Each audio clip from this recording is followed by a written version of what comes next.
ప్రస్తుతం అధికారంలో ఉన్నటువంటి కాంగ్రెస్ పార్టీకి సపోర్ట్ చేసి అధికారంలో రావడానికి మన వంతు పాత్ర కూడా ఉంది. ఈ ప్రభుత్వం ఎన్నికల సందర్భంగా ఇచ్చినటువంటి హామీ ప్రకారం మేము ఇందిరమ్మ పేరు పైన ఈ తెలంగాణ రాష్ట్రంలో ఇళ్ళు లేనటువంటి వారికి ఇళ్లను కేటాయిస్తామని, దానికోసం ప్రభుత్వం నుండి పూర్తి సబ్సిడీగా 5 లక్షల రూపాయలను కేటాయించే ఇళ్ల నిర్మాణానికి తోడ్పడతామని గౌరవ ముఖ్యమంత్రి గారు ప్రకటించడం జరిగింది.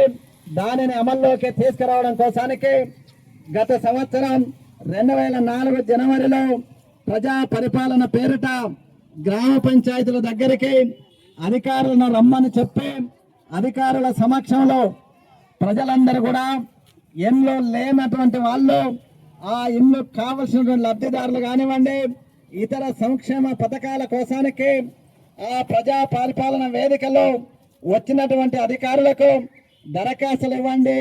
వాటిని అన్నిటిని పరిశీలన చేసి ఇళ్ల మంజూరు కానివ్వండి, రేషన్ కార్డులు కానివ్వండి, ఇతర అన్ని కూడా మేము సమకూర్చదామని చెప్పడం జరిగింది. ఆ విధంగా ఇల్లు లేనటువంటి పేదలు మాకు ఇల్లు కావాలని దరఖాస్తులు ఇచ్చిండ్రు.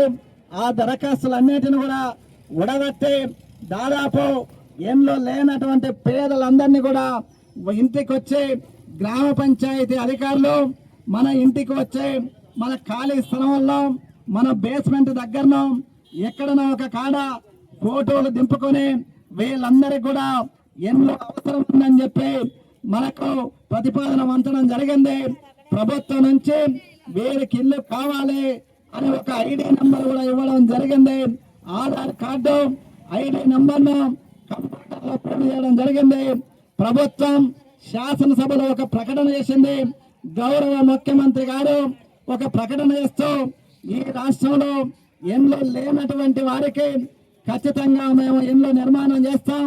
మొట్టమొదటి ప్రయారిటీగా అసలే ఇల్లు లేనటువంటి వారికి, దూరి గుడిసి ఉన్నటువంటి వాళ్లకు, ఆ తర్వాత రేటు ఉన్నటువంటి వాళ్లకు, ఆ తర్వాత కట్టకప్పు మట్టి మిట్టెలున్న మట్టి మిద్దెలు ఉన్నటువంటి వాళ్లకు ఇళ్ల నిర్మాణం చేస్తాం.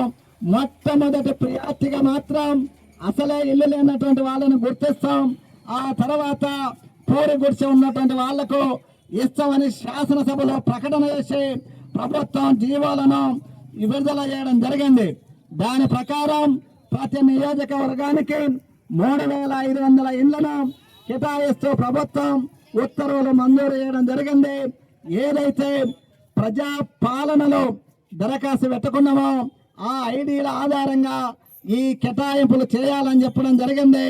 సాక్షాత్ ముఖ్యమంత్రి గారు కానీ, గృహ నిర్మాణ శాఖ మంత్రి శ్రీనివాసరెడ్డి గారు కానీ పదే చెప్తున్నారు. ఎవరైతే నిజమైనటువంటి ఇల్లు లేనటువంటి పేదవారు ఉన్నారో వారికి ఇళ్లను కేటాయించడం ఆ ప్రభుత్వం మొదటి ప్రాధాన్యతనే మంత్రులు ముఖ్యమంత్రి గారు సెలవిస్తున్నారు.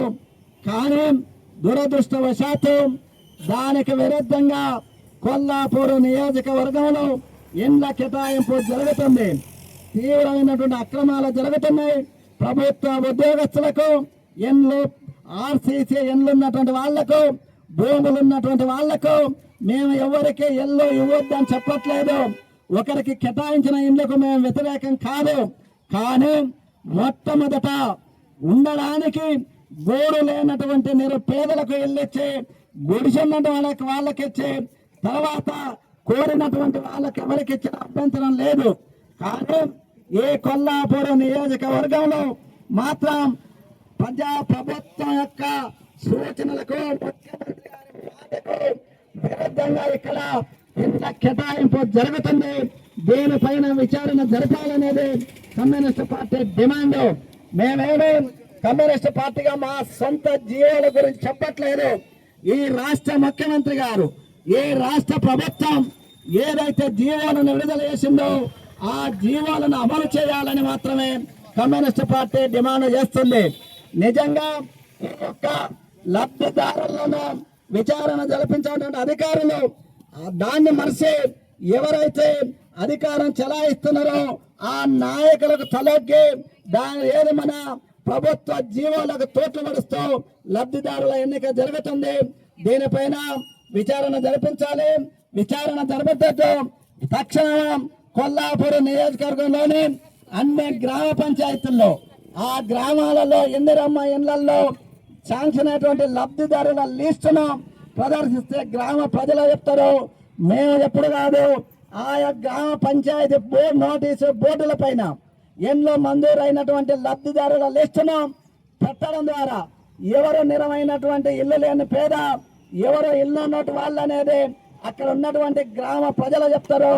దానిపైన ఆ నోటీసు బోర్డులు పెట్టడానికి మంత్రి గారు చొరవ తీసుకొని ఈ యొక్క నియోజకవర్గ అధికారులను ఆదేశించాలని మేము డిమాండ్ చేయడం జరుగుతుంది. ఈ రోజు ఈ యొక్క చర్యల వలన ప్రభుత్వానికి కాంగ్రెస్ పార్టీకి మచ్చ వచ్చే విధంగా ఈ నియోజకవర్గంలో పని జరుగుతుంది. దీనిని ఒప్పుకునే ప్రశ్న లేదు. ప్రజల పక్షాన ఉంటాం. కాంగ్రెస్ పార్టీ అధినాయకత్వాన్ని కలుస్తాం. ఇక్కడ జరిగినటువంటి ఇండ్ల అవకతవకల్లో విచారణ జరపాలనేది మొదటి డిమాండ్గా ఉంటుంది. ఇది ఒక్క రోజు ధర్నాతోనో ఒక పేపర్ స్టేట్మెంట్తోనో సమస్య పరిష్కారం అయ్యేది కాదు. దశల వారీగా వివిధ పద్ధతుల్లో ఆందోళన కార్యక్రమాలను ఈ యొక్క నిజమైన లబ్ధిదారులకు ఇండ్లు వచ్చే వరకు మేము పోరాడతాం. పోరాటంతో పాటు అటు ముఖ్యమంత్రి గారిని, ఇటు గృహ నిర్మాణ శాఖ మంత్రి గారిని, కాంగ్రెస్ రాష్ట్ర పార్టీ అధ్యక్షుని గారిని వీరందరినీ కూడా కలిసి ఇక్కడ జరుగుతున్నటువంటి అవకతవకలను సరిచేయాలని మా పార్టీ తరఫున, రాష్ట్ర పార్టీ తరఫున కోరడం జరుగుతుందని ఈ సందర్భంగా తెలియడం జరుగుతుంది.